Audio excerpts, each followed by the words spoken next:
че черните ви вие нищо не направихте.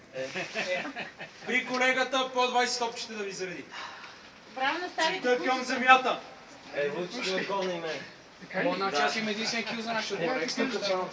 Хора, не стреляйте от 100 метра, така просто, за да си стреляте топчета. Направете някаква тактика. Двама напред, двама назад. Митича се, то трябва да има експозиция на място, защото така не е интересно. А емо ти ли беше отдясно? Не знам, аз Да хвана. Да видим. бе къде виж? Какво стана? Имаше двама партнери. Вали си, знаеш, ще видим. Я какво стана? Сега че с Лазаров, ти с отборите са. Не, що? Защото трябва да се размените. Синьо-зелено, как ще го размените?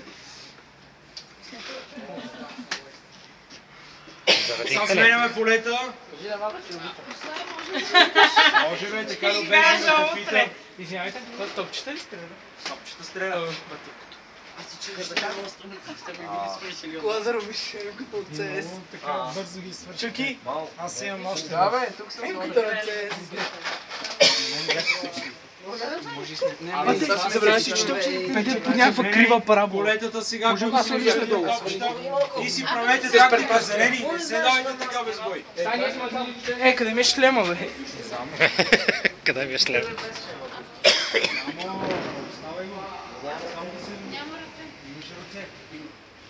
Тук знаеш какво се казва? Да не кажа, да казва се житейски топ.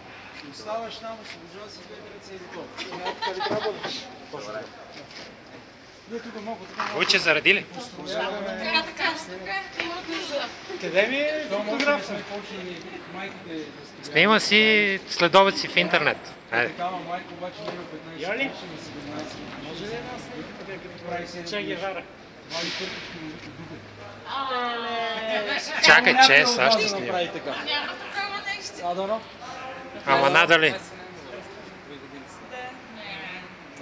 Не, след това Жоре, мама Жоре. Айде! Тия нещо си шушнат. Значи ще има екшен. Ще има. Това ще се скрият най-отзад и нямам работа. Ти видя ли, батко ми скефи на Макс точка? Само ти. Еми, той е по бюджета. Той ги... Старт! Айде, пак почва.